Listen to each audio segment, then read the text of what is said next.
Jadi saya yakin kita semua itu destined for something. Kita semua itu telah ditentukan untuk sesuatu oleh Roh Kudus. Itu tanah perjanjianmu. Dan tahu nggak? Siapa yang bisa bawa kita ke sana?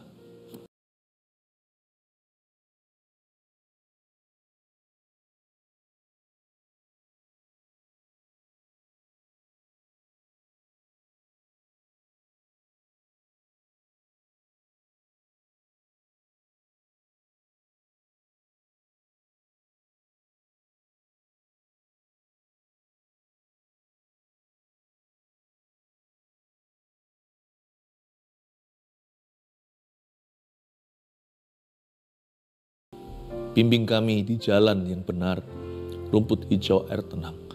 Jangan tuntun dan bawa kami ke arah serigala, Tuhan. Bebaskan dari semua yang jahat.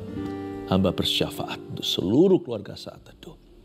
Sampaikan sabdamu, sembunyikan hambamu di balik salibmu selalu. Dalam nama Yesus, haleluya. Amin, puji Tuhan. Hari-hari ini ada satu iman yang muncul di hati saya. Dalam sebuah kalimat untuk Anda, kalau Tuhan jalan di depan, semua beres. Hidup itu sudah cukup rumit. Pengharapan kita yang sederhana aja. Sudah, pokoknya saya merem percaya, meskipun iman tidak buta.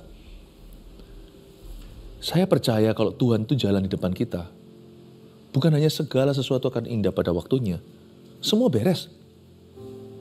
Baik itu pergumulan kita soal kesehatan, keuangan, rumah tangga, hubungan, gesekan dalam pelayanan, atau apapun mara bahaya situasi kondisi yang menghimpit kita. Sudah, bukan suruh Tuhan, tidak boleh kita suruh-suruh, tapi mintalah Tuhan jalan di depanmu. Benar-benar akan selesai. Ada satu kata-kata begini yang membuat saya jadi ingat terus kalimat itu. Kalau Tuhan jalan di depan semua beres. Jadi alamat sukses hidup kita. Jadi keberhasilan hidup kita itu ada alamatnya. Misalnya, rumah Anda di mana? Oh, saya di Jalan Diponegoro nomor 32. Ya, kota mana? Kota Semarang, Salatiga, Surabaya, Jakarta. Nah, kalau keberhasilan hidup ini juga ada alamatnya. Bukan Jalan Diponegoro, bukan Jalan Sungkono, tapi alamatnya di sini, catat. Jalan Yesus nomor 1. Sudah pasti apapun yang kau kerjakan berhasil. Tidak berarti kita nggak punya masalah, tidak berarti mulus jalan kita, tidak ada musuh, tidak ada tantangan, apalagi rintangan. Tapi kalau kita selalu ke alamat itu, kita akan menemukan keberhasilan hidup kita. Jalan Yesus nomor 1, Yesus suruh jalan di depan. Saya ajak kita melihat suatu dialog antara seorang hamba Tuhan yang sangat dekat sama Tuhan dengan Tuhannya. Namanya Musa. Keluaran 33 ayat 13-16. Bunyinya, maka sekarang, jika aku kiranya mendapat kasih karunia di hadapanmu, beritahukanlah kiranya jalanmu kepadaku, sehingga aku mengenal engkau, supaya aku tetap mendapat kasih karunia di hadapanmu. Ingatlah, bahwa bangsa ini umatmu. Lalu ia berfirman, aku sendiri hendak membimbing engkau dan memberi ketentraman kepadamu. Berkatalah Musa kepadanya, jika engkau sendiri tidak membimbing kami, janganlah suruh kami berangkat dari sini. Dari manakah gerangan akan diketahui bahwa aku telah mendapat kasih karunia di hadapanmu, yakni aku dengan umatmu ini? Bukankah karena engkau berjalan bersama-sama dengan kami, sehingga kami, aku dengan umatmu ini, dibedakan dari segala bangsa yang ada di muka bumi ini? Dialog Musa ini sebuah syafaat sebenarnya. Waktu itu, latar belakang cerita, Tuhan sudah gak mau jalan di depan mereka, suruh malaikat yang mewakili. Kan mereka mereka itu hanya mau masuk ke tanah Kanaan dengan atau tanpa Tuhan. Istilahnya zaman modern ini bahasa kerennya gini lah, mereka hanya mau berkatnya. Ada gak ada Tuhannya gak masalah. Sedangkan Musa lain, Musa itu sahabat Allah. Kerinduan tertinggi adalah bersekutu dengan Tuhannya. Kalau kita ke restoran, benar-benar foodie ya, Kita hanya mau makan itu, ngidam, padahal bukan wanita. Padahal nggak hamil. Pokoknya saya harus makan itu. Dengan atau tanpa papa, mama. Atau dengan tanpa pacarnya. Atau dengan atau tanpa suaminya, istrinya. Ya sudah, kalau memang hati kita tertuju ke makanan, sudah fix tuh, nggak bisa diubah. Kamu mau ikut atau enggak, pokoknya aku kesana. Tapi orang yang people person, orang yang lebih mengutamakan manusia, dia berkata, ya makanannya sih saya kepingin, tapi saya lebih pingin makan bersama dengan kamu, makanan itu. Nggak ada kamu ya, bedalah. Suami istri yang harmonis pasti nggak kepingin cuma sekedar menikmati sesuatu, mereka ingin kebersamaan. Nah demikian pula Tuhan dengan Musa. Musa ini nggak mau sembarangan. Aku mau Tuhannya dulu, kerajaannya, kebenarannya, itu tambahan. Nggak nafsu saya Kanaan. Kalau tanpa Tuhan, kalau sama Tuhan oke, ayo, mau aku, mau saya. Nah, latar belakangnya itu begitu. Tuhan berkata, karena kamu bangsa tegar tengkuk. Berontak melulu. Saya nggak suka itu, tapi melulu itu yang dilakukan terhadapku. Bahkan melawanku. Jadi Tuhan itu mengeluh sama Musa dan berkata, sudahlah. Aku adalah Tuhan dan itu sifatku. Tepat janji itu adalah karakter ilahi. Saya tetap akan tepati. Tanah yang mengalir susu dan madu itu milikmu. Milik mereka. Beritahu mereka. Tapi aku gak jalan lagi di depan mereka. Aku gak mau. Aku gak mau dimadu. Kalau aku jalan sama kamu, aku dibuat terus cemburu. Lalu cemburunya disengaja lagi. Provokasi. Masa ilahi itu diprovokasi? Mana boleh kita? Kita ini kan manusia harus tahu diri. Terus menerus Tuhan dicari gara-gara. Aku gak mau, ini bukan hubungan. Ini bukan sebuah relationship bagi saya, kata Tuhan. Ya, jadi Tuhan berkata, ya sudah, aku dari sisiku aku gak mau salah. Karena Tuhan itu hanya ada kebenaran. Di dalamnya tidak ada pertukaran bayangan. Tuhan itu tidak pelin-pelan dan Tuhan itu orangnya sama luar dalam. Kalian mau kilaf, itu kalian. Kalian mau dosa, itu kalian. Ya sudah, aku tetap akan kasih apa yang kamu mau, yang pernah aku janjikan. Tapi aku sendiri tidak mau pergi bersama denganmu. Nah, di sini terus Tuhan dihampiri Musa. Lalu Musa berkata, ayat 13, maka sekarang, jika aku, kata Musa, kiranya mendapat kasih karunia di hadapanmu. Kata kasih karunia di hadapanmu itu kalau aku dapat favormu. Jikalau aku adalah favoritmu. Ada kata favor dalam favorit. Jika Tuhan tuh senang sama aku.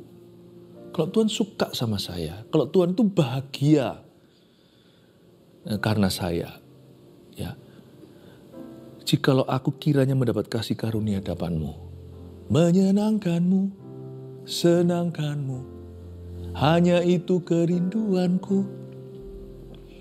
Menyenangkanmu, favor, senangkan hatimu, hanya itu kerinduanku.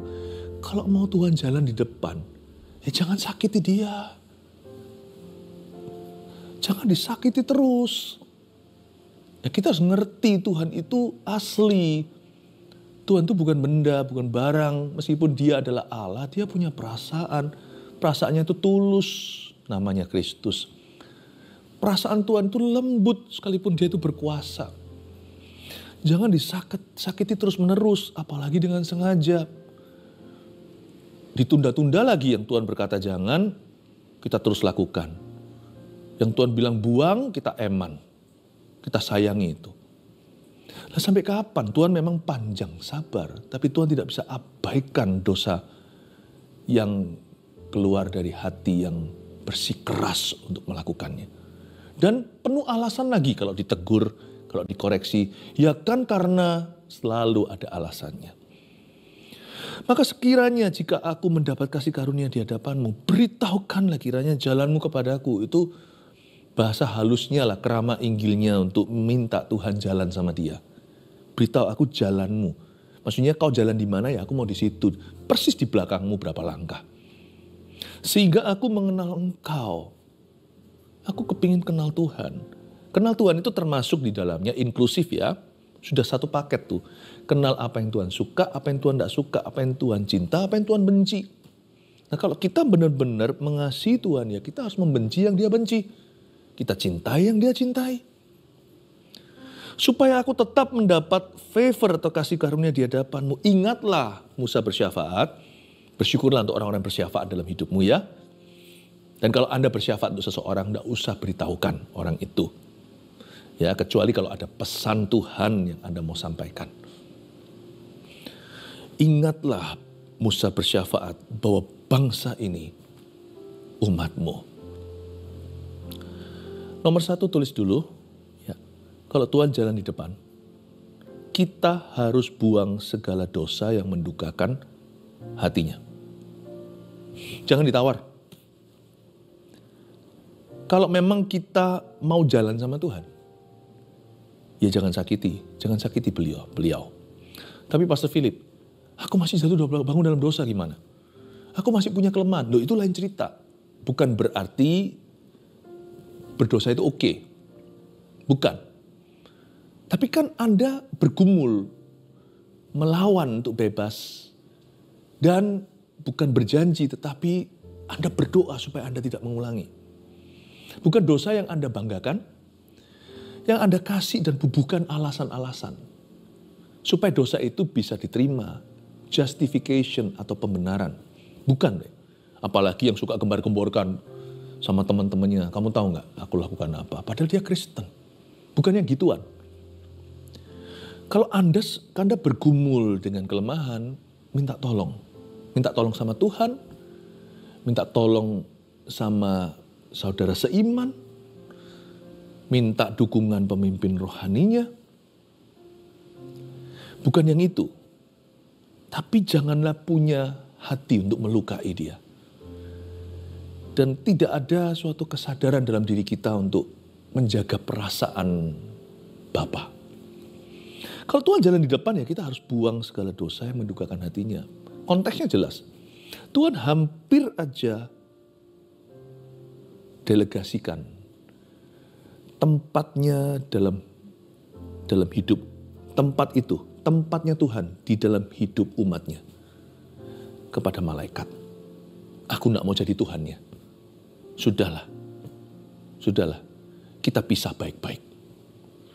Allah Maha Sabar ini bukan lagi dia itu quit. Bukan dia itu menyerah atas kita. Tapi dia tidak bisa pungkiri dan sangkali hakikatnya. Dia tidak bisa tidak jadi Allah. Dia tidak bisa tidak jadi kebenaran. Roh Kudus di dalam diri orang percaya tidak bisa jadi roh yang tidak suci. Lama-lama Anda dan saya harus milih. Pilih Tuhan atau pilih setan? Pilih dosa atau pilih hadirat Allah? Karena dosa memisahkan kita dari Tuhan. Kalau kita nggak bisa pilih dan terus pelin-pelan dan terus menerus tunda-tunda ketaatan, baiklah Allah yang panjang sabar ada satu titik akan memilih untuk Anda. Tuhan akan berkata, baiklah aku tidak akan berjalan bersamamu. Jangan cobai Tuhan Allahmu. Sedih ya cerita ini, tapi untung hari itu Musa bersyafaat begini. Ingatlah bahwa mereka adalah umatmu, alias kasih kesempatan lagi kalau perlu terakhir kali. Jadi konteksnya udah jelas. Kalau kita nggak bisa pilih, terakhir Tuhan yang akan memilih untuk Anda. Baiklah. Kalau memang itu maumu, Tuhan akan serahkan kita pada keinginan hati kita. Dan itu berarti meninggalkan Tuhan pada akhirnya. Jangan ya. Apapun terjadi berbaliklah kepada Tuhan. Karena Tuhan itu yang paling baik. Tuhan itu yang paling benar. Tuhan yang benar. Kemanakah aku dapat pergi menjauhi rohmu Tuhan? Emangnya kita mau kemana di hidup ini? Tanpa Tuhan kita nggak bisa berbuat apa-apa. Kita bisa seolah-olah beraktivitas atau punya sesuatu. Tanpa Tuhan nggak bisa kita lakukan sesuatu yang berarti, sesuatu yang bermakna, sesuatu yang berdampak kekal. Tanpa Tuhan juga, mana berani kita menghadapi akhirat? Kita mau berakhir di mana? Jadikan Tuhan Yesus itu kehidupanmu. Bukan sekedar agama kepercayaanmu, tapi jadikan Dia kehidupanmu. Kalau kita tahu kita butuh, maka kita harus menjaga kekudusan kita. Lebih tepatnya, menjaga kekudusannya di dalam diri kita. Ayat 14, lalu Ia berfirman, aku sendiri hendak membimbing engkau dan memberikan ketentraman kepadamu. Tuhan itu baik ya, luar biasa baiknya. Aku sendiri langsung Tuhan responi. Tuhan langsung jawab dia yes, makanya Yesus itu disebut ya dan amin. Aku sendiri hendak membimbing engkau. Baiklah Musa, aku akan turun tangan karena kamu minta. Aku akan membimbing engkau dan aku akan memberikan ketentraman kepadamu.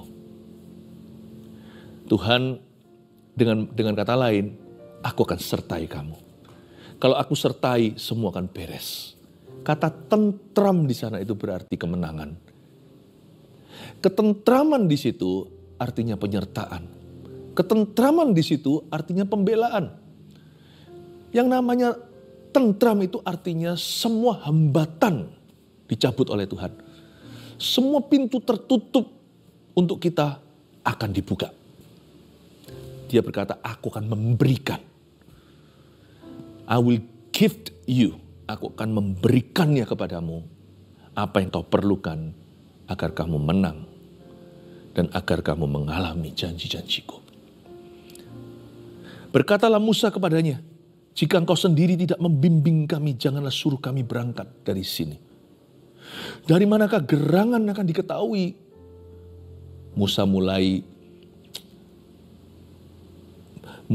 mendoakan, berdoa itu bisa dan harus rasional. Musa mulai menimbang dan memilih kalimat. Bukan fasih lidah yang penting di sini, tetapi doa tidak boleh iseng, doa tidak boleh latah, doa harus memikirkan betul-betul ya Tuhan, posisi Tuhan di dalam hidupmu dan juga posisi Anda di hadapannya. Dari manakah gerangan akan diketahui bahwa aku telah mendapat kasih karunia di hadapanmu, yakni aku dengan umatmu ini. Bukankah karena engkau berjalan bersama dengan kami Tuhan? Berkat tidak mendefinisi siapa kami. Tuhan yang mendefinisinya.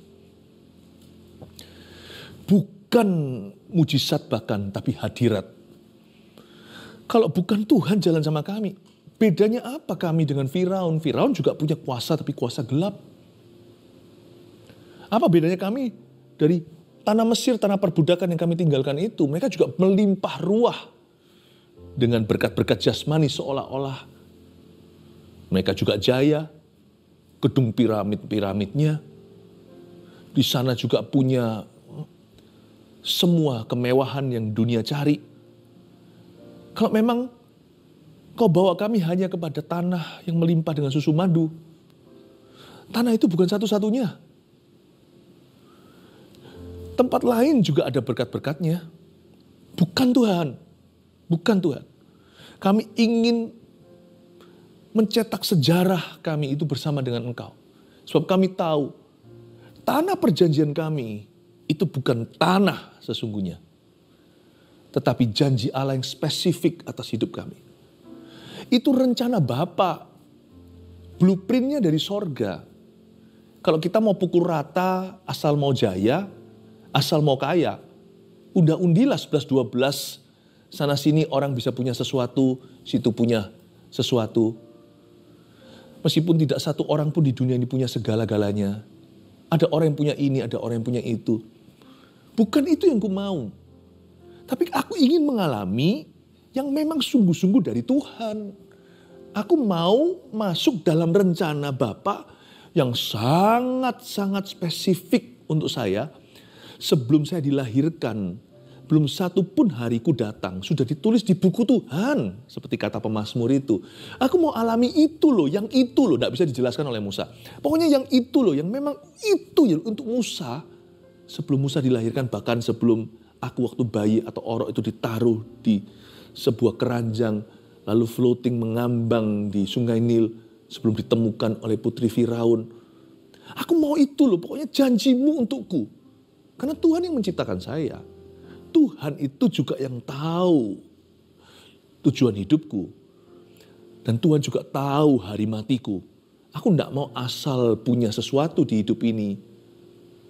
Aku mau alami apa yang telah kau takdirkan dari semula untuk hidupku. Dan aku mau juga bangsa yang kupimpin, jemaat yang kubimbing, mengalami yang sama. Masuk dalam rencana Allah. Dan hanya Tuhan yang bisa bawa kami ke tanah perjanjian tersebut. Tahukah hari ini, keluarga Saat Teduh, Anda juga punya tanah perjanjian. Tanah perjanjian itu bukan berapa banyak uang di bank. Ya, di akun Anda itu berapa banyak money-nya atau uangnya. Atau berapa banyak followersnya. Atau pencapaian-pencapaian dunia. Bukan.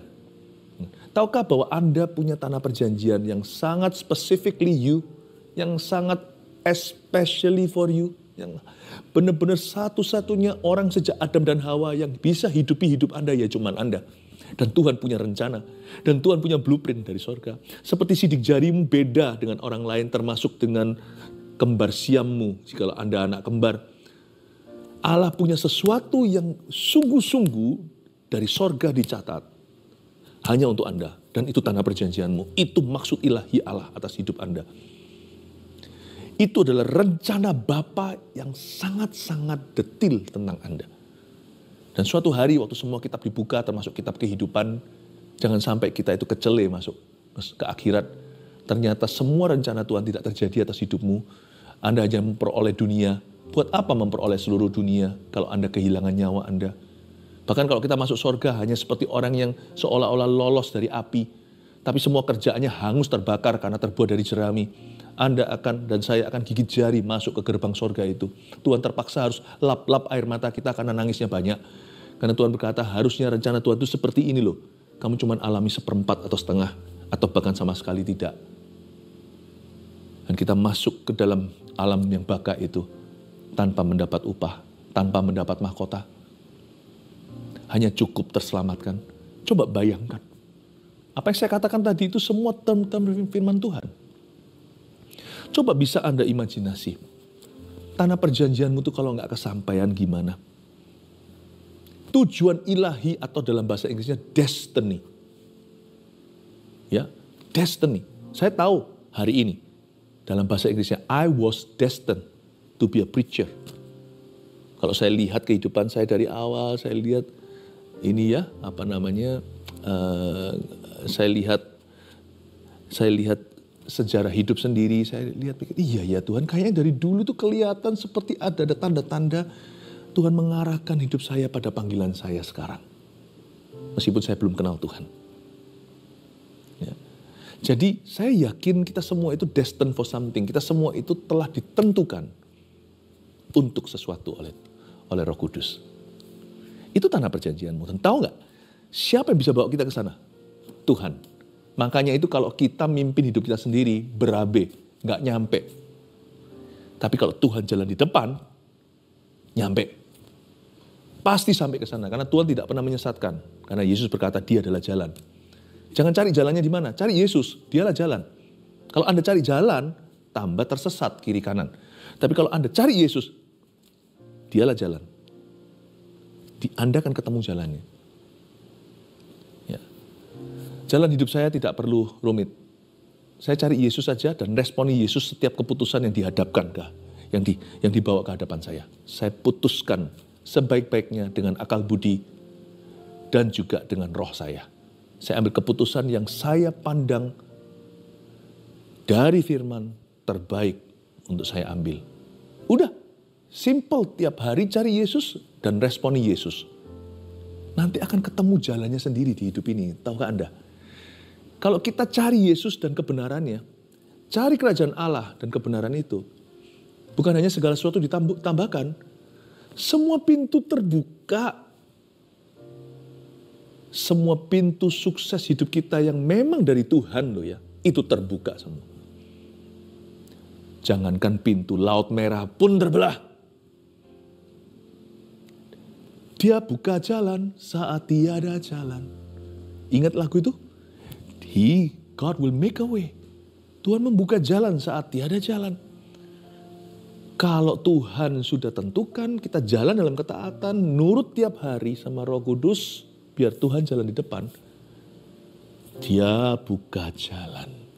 Bahkan saat tiada jalan. Bahkan ketika musuh-musuhmu menutup jalanmu.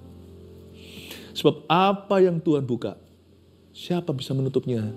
Bila kau membuka pintu, siapa dapat menutupnya? Jika Tuhan yang mengangkat aku, siapa dapat merendahkan? Bukankah itu ada dalam lagu yang juga kita nyanyikan di gereja? Saya dorong Anda untuk punya komitmen ini. Udah jangan cari jalanmu sendiri, cari Yesus dan buat keputusan yang benar dan baik dalam hidupmu. Saya percaya dia akan buka jalan dan semua pintu kita. Nomor 2 dicatat dulu, kalau Tuhan jalan di depan, dia akan buka semua pintu dan jalan kita. Tentunya Musa masih belum lama bisa nostalgia apa yang terjadi di Laut Merah. Ini kan Keluaran pasal 33. Barusan berapa pasal sebelumnya, ya, Musa itu menuntun bangsa Israel keluar dari Mesir, tanah perbudakan. Dan rintangan ke-1 waktu dihadapi adalah Laut Merah yang ngeblok jalannya. Ya bukan ngeblok sih, ya memang gak ada jalan. Itu cerita hebat loh. Itu bukan Tuhan buka jalan loh. Itu Tuhan cipta jalan karena laut bukan untuk dijalani. Tiba-tiba ada dinding akuarium. Di kiri kanan itu laut membelah sendiri. Jadi bisa bayangkan itu laut kan air. Air kan transparan. Pasti kan kelihatan itu ikan. Tapi ikannya gak bisa tembus. Gak bisa keluar. Itu akuarium. Raksasa buatan Tuhan bisa lihat semua hewan-hewan lautan. Gak masuk akal. Bukan dia buka jalan. Dia ciptakan jalan. Seharusnya gak ada jalan. Laut bukan untuk jalan-jalan. Luar biasa Tuhan. Musa baru aja belum lama yang lalu. Bukan hanya itu. Mereka itu mau keluar dari Mesir aja dihalang-halangi. Sampai Tuhan kasih tulah atas Mesir. Keluarnya aja susah. Sekali keluar, di hadapannya adalah samudera. Musa tahu, kalau Tuhan jalan di depan, beres. Dia tahu bahwa Tuhan yang utus dia masuk ke Mesir, bawa keluar bangsa Israel. Kalau itu kehendak Tuhan, pasti beres. Memang deg-degan ya waktu kita alami ya. Apalagi waktu sudah ada suara kereta-kereta berkuda Mesir. Jumlahnya ratusan bahkan ribuan. Mereka sudah bernafsu membunuh. Maju kena, mundur nggak bisa. Itu semua sudah orang-orang yang musuh-musuh. Sudah siap membunuh. Di depan, melangkah ke depan itu berarti tenggelam di dalam lautan. Dia nggak punya pilihan, memang deg-degan. Tapi saya yakin, Musa terus mengingatkan dirinya, aku sampai detik ini, karena Tuhan yang tuntun. Waktu dia lihat laut, dia berkata, tuntun aku terus. Karena kau jalan di depanku, yang kulihat di depanku bukan lautan, tapi Tuhan. Tiba-tiba waktu dia taruh iman, Roh Kudus bicara sama dia, kamu akan diam saja dan melihat kelepasanku. Angkatlah tongkat yang ada di tanganmu, maka laut itu akan membelah. Sungguh itu yang terjadi. Dan Musa hari itu, dia membuat keputusan yang sama. Dia berkata, Tuhan, kalau engkau tidak menyuruh kami pergi dari sini kemana, kami tidak mau pergi. Kecuali kau berjalan di depan kami tidak melangkah. Dari mana gerangan orang di dunia akan tahu bahwa kami adalah umatmu kalau bukan karena Tuhan jalan di depan. Kalau Tuhan jalan di depan, aku sudah belum lama yang lalu, aku dan umatmu mengalaminya. Kami akan mengalaminya lagi. Kami akan terus alami ini. Karena Tuhan tidak berubah dahulu, sekarang, dan selama-lamanya. Kalau Tuhan jalan di depan, dia akan buka semua pintu dan jalan kita. 3, kalau Tuhan jalan di depan, itu yang saya katakan tadi, tanah perjanjian. Kita akan sampai ke tanah perjanjian kita. Dan tanah perjanjian kita yang terakhir tahu apa? Kalau Tuhan belum datang kembali loh ya, kita nggak tahu kapan Tuhan akan datang kedua kalinya. Bisa setiap waktu, setiap saat. Hanya Tuhan yang tahu, hanya Bapa yang tahu. Tapi kalau Tuhan belum kembali, kita mati, tanah perjanjian kita adalah sorga. We want to finish well. Dan kita tidak bisa finish well, kita tidak bisa akhiri perlombaan iman kita kalau Tuhan tidak jalan di depan. Kalau Anda yang jalan di depan dan Tuhan harus turuti kemauanmu, kita jadi pemimpinnya, Tuhan jadi budaknya, jadi pembantu. Atau Tuhan jadi hambanya kita. Hidup kita pasti akan salah. Salah di sini, salah di akhirat, salah semua. Tapi kalau Tuhan jalan di depan, saya yakin kita semua akan finish well. Kita semua akan bisa mengakhiri pertandingan iman kita suatu hari dengan gilang gemilang dan menang. Saya yakin demikian pula kalau Anda dan saya izinkan pekerjaan, bisnis, profesi kita itu Tuhan jalan di depan, cari Tuhan. Doa dulu sebelum pergi ke kantor. Kalau kita punya kebiasaan dan disiplin yang tinggi untuk selalu mendahulukan Tuhan, saya yakin hasilnya tidak akan mengecewakan. Anda akan melihat tangan Tuhan nyata menuntun Anda. 3 poin sini dicatat baik-baik. Inilah iman yang saya bagikan. Kalau Tuhan jalan di depan, kita harus buang segala dosa yang mendukakan hatinya. Jangan lupa dan jangan Anda tunda. Percayalah, semua ketaatan yang tertunda adalah kemuliaan yang tertunda. Semua ketaatan yang kau tunda adalah berkat yang tertunda. Semua ketaatan yang ditunda-tunda adalah kemenangan yang tertunda pula. Kalau Tuhan jalan di depan, nomor 2, dia akan buka semua pintu dan jalan kita. Kalau Anda menghadapi jalan buntu, kuatkan hatimu. Sebab sebentar lagi Tuhan akan buka pintu. 3, kalau Tuhan jalan di depan, kita akan sampai ke tanah perjanjian kita. Oh haleluya. Angkatlah kedua tanganmu, terimalah berkat dari Allah Bapa, Yesus jalan kebenaran dan hidup. Dan dari Roh Kudus yang menuntunmu seperti pelita harapan. Bawalah damai ini dalam nama Yesus, haleluya. Amin.